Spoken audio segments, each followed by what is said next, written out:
Good morning and welcome to the Community Church of Chapel Hill Unitarian Universalist.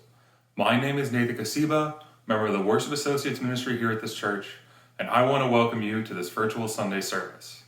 Whomever you are, whoever you love, however you came to this beloved place, you are welcome here. One, two,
In his book, Where Do We Go From Here, Chaos or Community, Martin Luther said, the question is not whether we will be extremists, but what kind of extremists we will be. Will we be extremists for hate or for love? Will we be extremists for the preservation of injustice or the execution of justice? King's beloved community was a community of freedom. His vision of freedom was immense. It meant freedom from racism, freedom from militarism, and freedom from economic exploitation. According to King's vision, we are all far from free. Systemic racist oppression and violence all contribute to all of us being less free than we otherwise might be. What would it look like where we are liberated from fear of difference, fear of scarcity? How do we get free? Come into this place of vision. Come into this place of deeper truth. Come into this place of liberation. Come, let us worship together.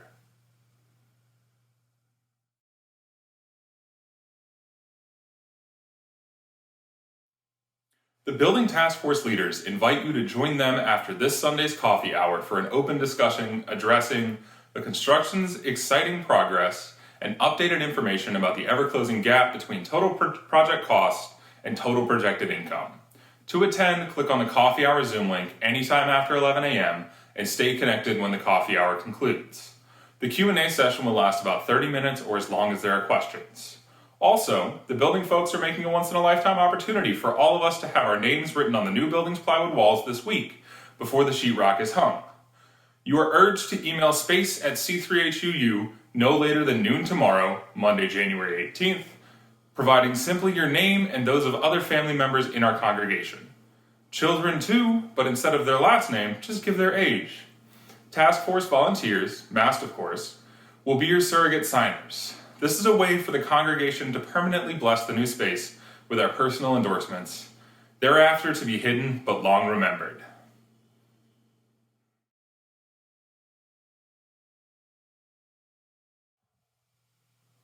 Our chalice lighting words this morning are adopted from Martin Luther King Jr.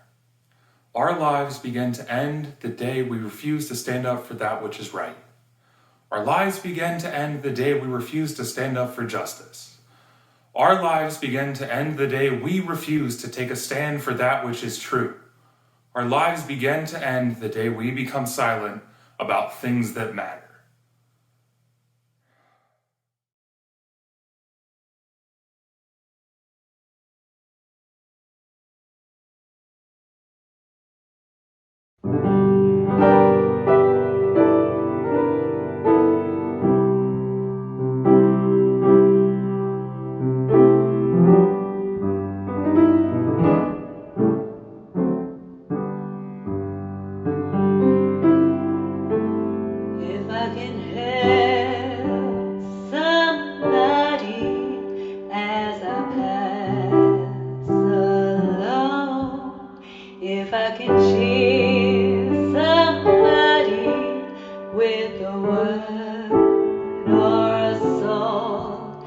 If I could show somebody he is traveling wrong, then my living shall not be in vain.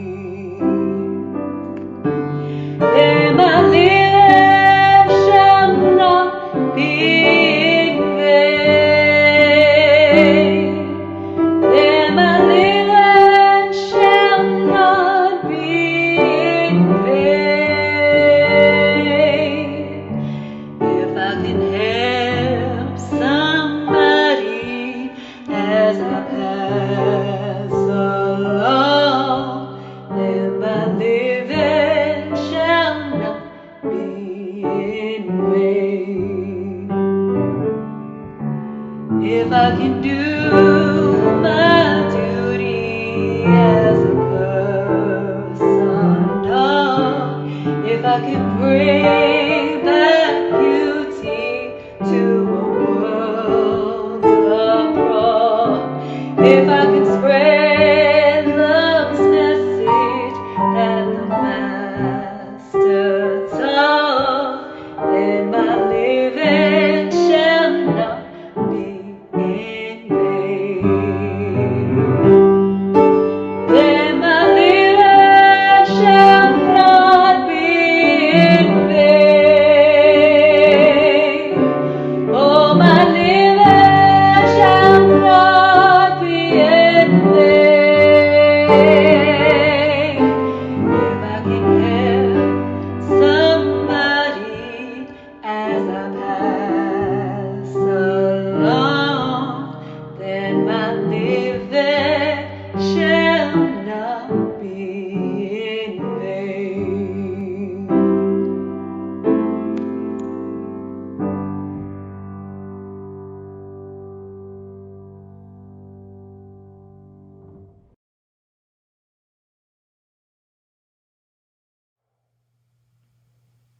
Our reading this morning comes from Martin Luther King Jr. We are caught in an inescapable network of mutuality, tied to a single garment of destiny. Injustice anywhere is a threat to justice everywhere. There are some things in our social system to which all of us ought to be maladjusted. Hatred and bitterness can never cure the disease of fear. Only love can do that. We must evolve, for all human conflict, a method which rejects revenge, aggression, and retaliation. The foundation for such a method is love. Before it is too late, we must narrow the gaping chasm between our proclamations of peace and our lowly deeds which precipitate and perpetuate war. One day, we must come to see that peace is not merely a distant goal that we seek, but a means by which we arrive at that goal. We must pursue peaceful ends through peaceful means. We shall hew out of a mountain of despair a stone of hope.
How We Get Free, a sermon for Martin Luther King Day weekend 2021. Beloveds, it is so good to be back here with you. The previous week, I traveled back to my childhood home outside of Boston to visit my mom and to coordinate a memorial service for my father. My thanks to Reverend Lisa Garcia Sampson for being our preacher last week. I figured out, actually, that it was possible to get the audio of the worship service to play from my phone through my car's sound system. So I listened to Lisa's excellent sermon and the beautiful singing of our musicians on Sunday morning while driving through Connecticut on my way back to Chapel Hill. Whenever I go back to the town of my childhood, I find myself flooded with memories. Has that ever happened to you? Last week, while I looked through pictures and went through some of my dad's possessions, those memories flooded back. And as I drove through the streets of the town where I grew up, I thought of other memories. Driving past one particular road, the road where my best friend in middle school once lived, one memory came back. My friend was African American, and we used to invite him to come along on different excursions, the Science Museum, the amusement park, so forth. And here was one memory that came back to me this last week. I remembered that when I would ask him, he would say, "Let me check with my parents to see if it was safe." Let me check with my parents to see if it was safe. His world and my world, though we lived a few streets apart, though we lived in the same town and went to the same school, his world and my world were different. The geography of his existence included lines around places that might not be safe, physically, emotionally, for an African American preteen boy to go. His world was in some ways less free than mine. And because he was my friend, because we enjoyed doing things together, my own freedom was in some small way diminished by his being less free. In William Barber's book, The Third Reconstruction, detailing how he went about organizing the Forward Together movement here in North Carolina, William Barber tells a story of a minister from a small rural county. This minister from a small rural county got inspired and invited William Barber to come speak. The minister invited Barber to come speak on a Sunday night, and Barber responded, "You live in a county where I've been told it isn't safe for me to drive at night." Which is to say, William Barber and that white minister from Mitchell County, North Carolina, moved through the world unequally free. And that Barber being less free makes them both less free. Makes in some small way that white minister's church less free. Makes in some small way that community in our state less free for everyone there.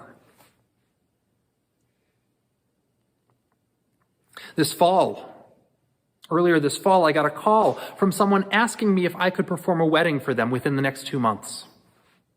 The person calling me is part of the LGBTQ community and had a fear that, considering the new makeup of the Supreme Court in our country, if he waited too long to get married, he might find himself losing the right to do so. In planning a date for the wedding, most people think of questions like, what is the right time for us to get married? When is a time when our family and our friends can all come celebrate with us? Even when is that venue that I like available? But for him, there were other questions that weighed on that decision. Might I lose my legal right to get married if I wait too long? In which county will I be treated with respect when I apply for the marriage license? These potential threats against his freedom, also made everyone who knew him, all his family members and friends, less free as well. Martin Luther King famously said, in the words of our reading, "We are caught in an inescapable network of mutuality, tied in a single garment of destiny. Injustice anywhere is a threat to justice everywhere." I think these words, though, are even more profound than they first appear. We are caught in an inescapable network of mutuality. We do not, in fact, live in a world in which some of us are free and others are not free. We live in a world in which none of us is truly free until we all are free. Let me say that again. We do not, in fact, live in a world in which some of us are free and others are not free, but we live in a world in which none of us is truly free until we all are free. Even those of us who walk through the world with certain privileges, whether that is white privilege, male privilege, straight privilege, the privilege of wealth, even though some of us have privilege and would seem to enjoy greater freedom on account of that privilege, the truth is that none of us is truly free until we all are free. how we get free. How we get free. The title of my sermon comes from the title of a book by Kianga Yamata Taylor. Her book describes the consciousness of the Kembe River Collective. The Kembe River Collective, a black feminist group that met during the 1970s and challenged the civil rights movement for not being progressive enough on issues related to gender, and challenged feminism for not being inclusive in matters of race. As Kianga Yamata Taylor writes, recalling the thinking of the Kembe River Collective, quote, "If black women were free, it would mean that everyone else would have to be free, since our freedom would necessitate the destruction of all the systems of oppression." Or consider the words of contemporary activist and organizer Brittany Packnett Cunningham, which she tweeted the morning after the Senate runoff elections in Georgia. Quote, "The things we black folks are fighting and voting for actually create more freedom for everyone. That's the funny thing about justice," she wrote.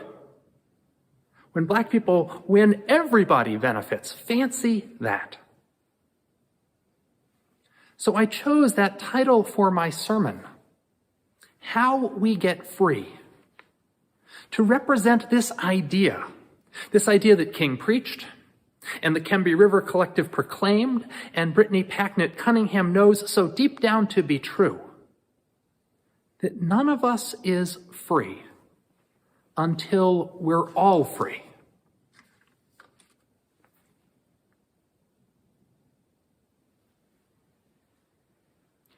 On Martin Luther King Day, it's important to do a couple of things.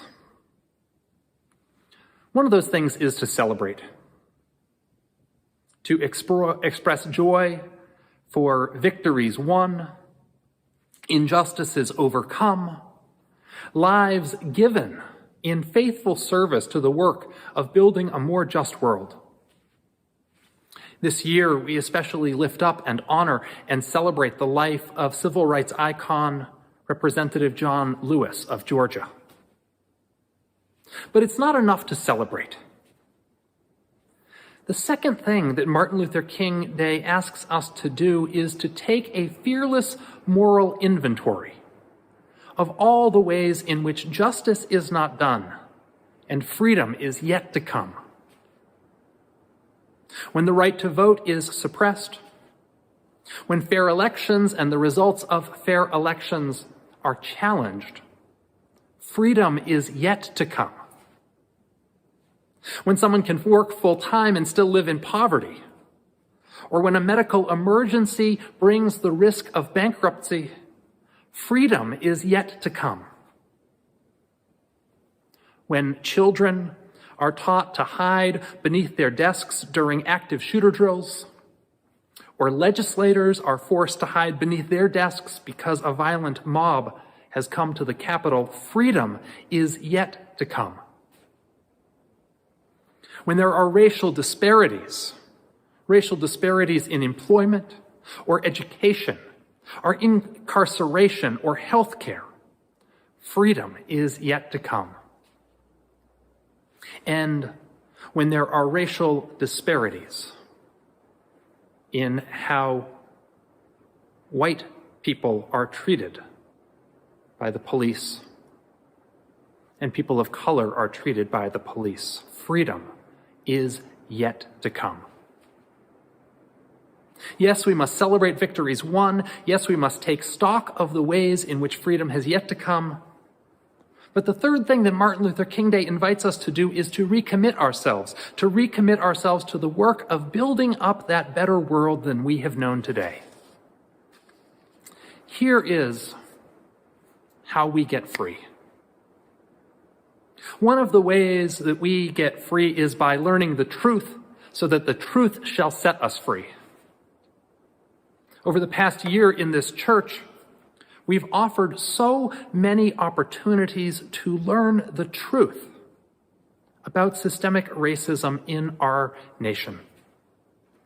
Last spring, more than 50 of us read together the 1619 Project, connecting the legacy of slavery with systems of oppression and injustice that we see today.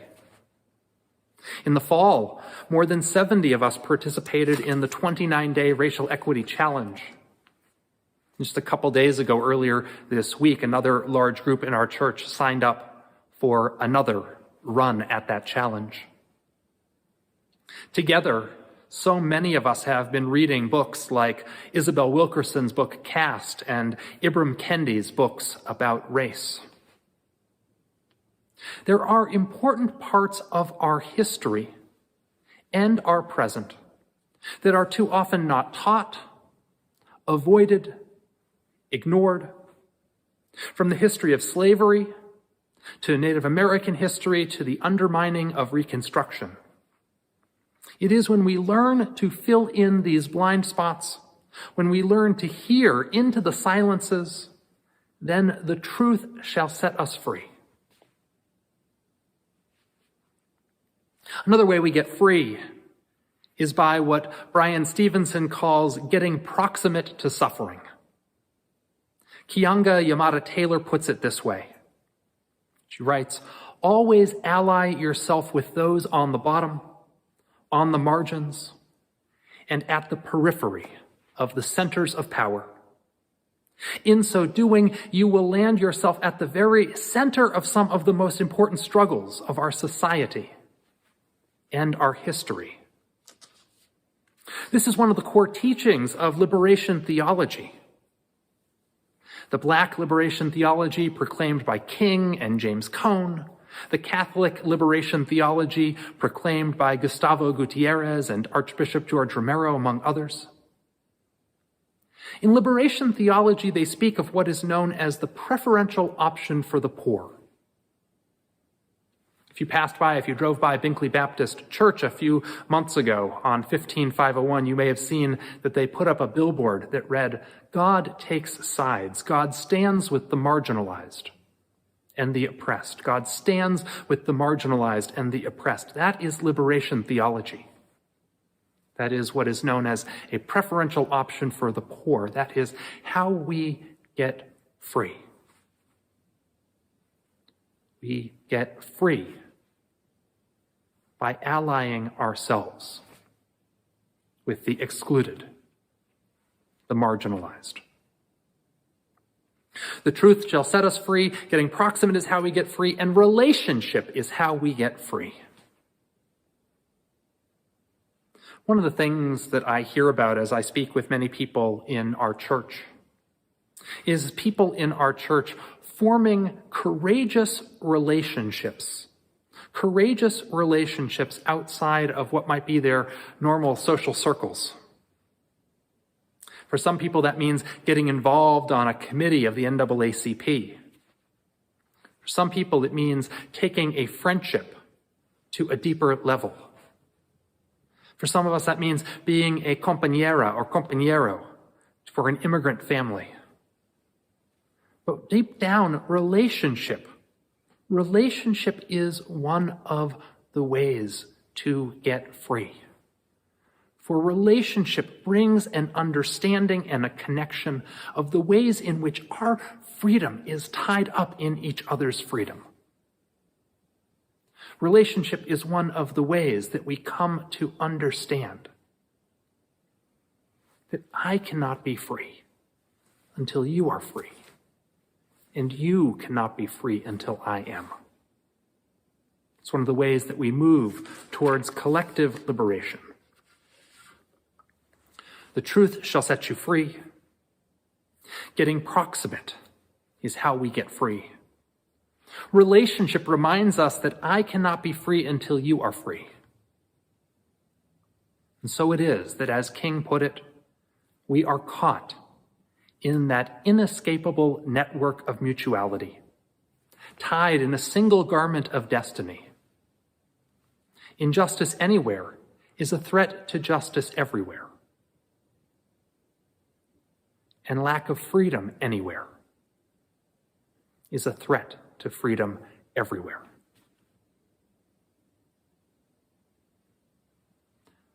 I offer you these thoughts on this Martin Luther King Day weekend, amidst our hurting nation, as we await the week to come. I invite you to be faithful. I invite you to be courageous. I invite you to learn and get proximate and reach out, to celebrate, to understand, and to work for a world transformed by our care, that freedom which is possible. Amen. And blessed be.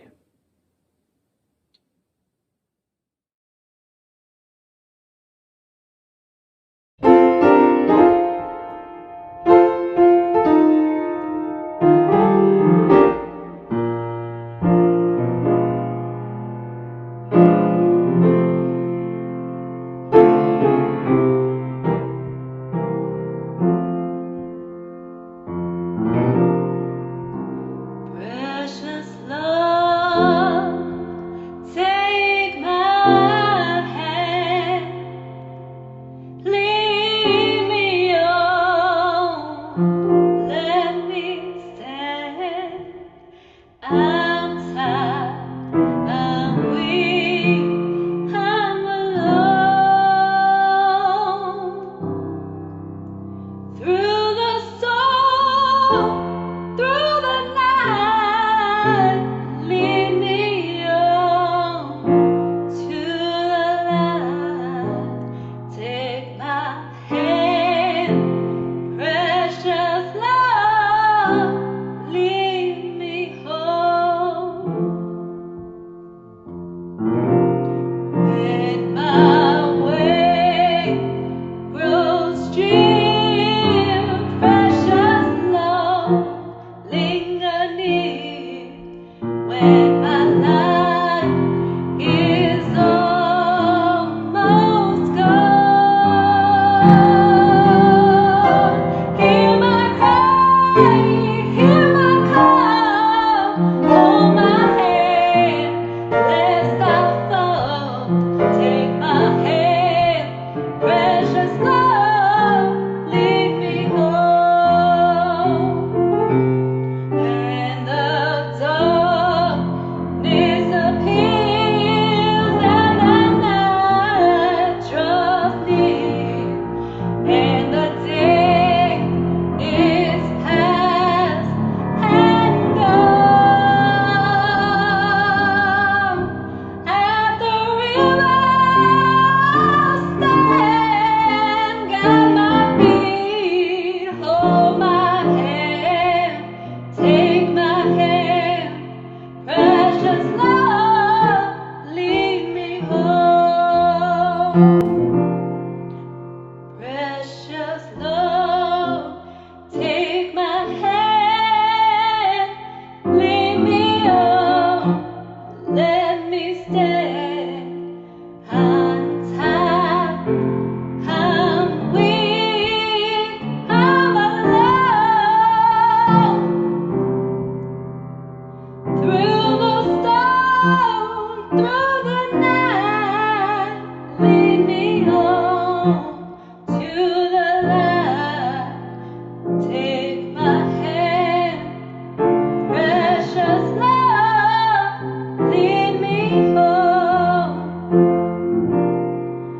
Take my hand, precious love, lead me home.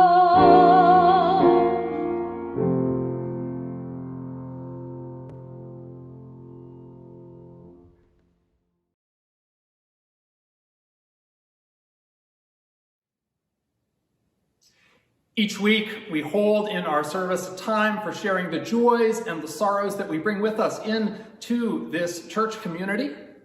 This week, several members asked me to place stones for joys and sorrows. First stone is placed for Barbara Bibb. Barbara writes, I wish to welcome Harrison Ray Bibb, born January 12th to my son Henry and his wife Hannah. This is their second child and Barbara's fourth grandchild. Congratulations, Barbara, on the birth of your grandson, Harrison. Cam and Jeff Blass asked me to place a stone. They ask that we send positive thoughts for Cam's brother, Steve Major, who is battling stage 4 melanoma. We hold Cam Blass's brother, Steve, in our prayers. I'd like to place a stone of joy and of congratulations to church member Allison Grine, who last week was appointed to the position of judge on the State Superior Court in North Carolina. Congratulations to Allison for this major milestone. And finally, we place a stone for all those joys and sorrows that we hold in our hearts that were not spoken. I ask, in this deeply troubled and treacherous time, that we hold together a moment of prayer. Let us pray, knowing with anxiety and with fear and worry that this is a time when our nation is under attack, threatened by extremists from within.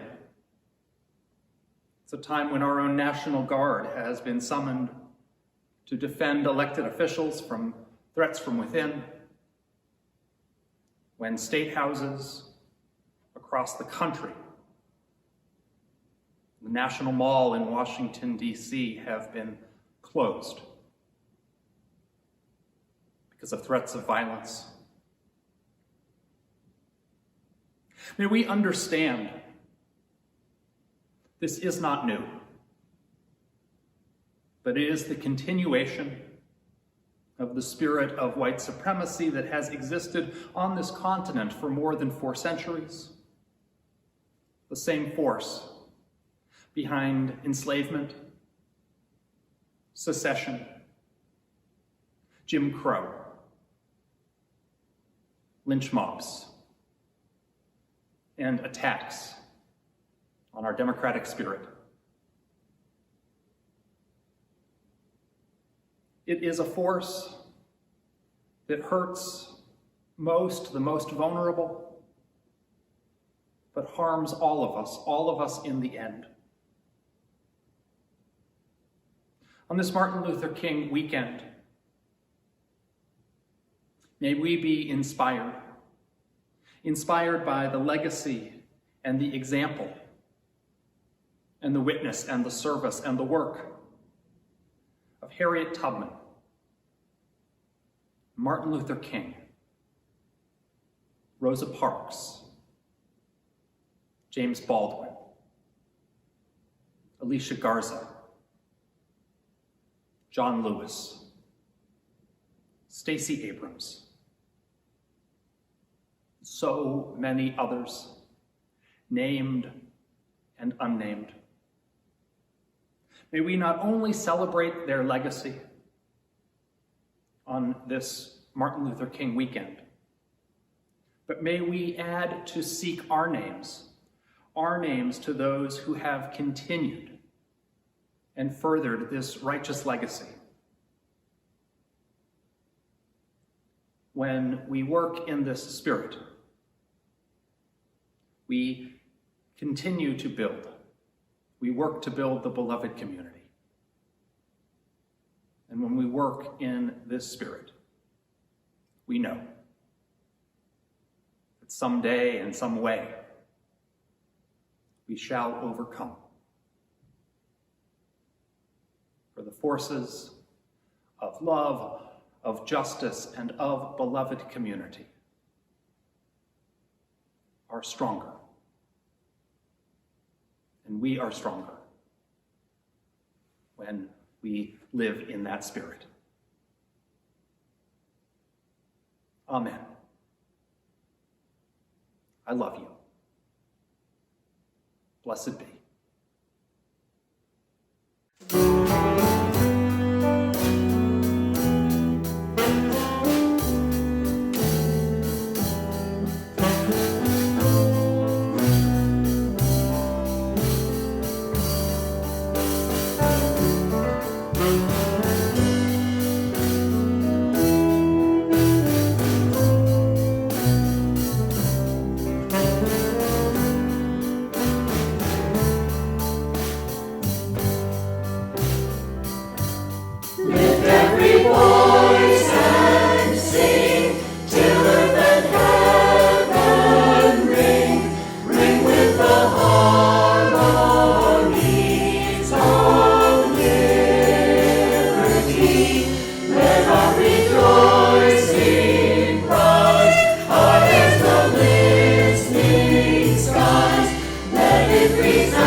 Won't you join with me in saying the words by which we extinguish the chalice?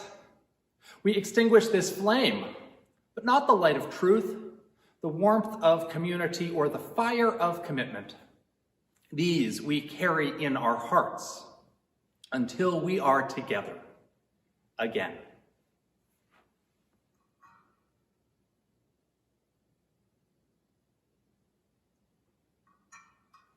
invite you to join with me in singing Shalom.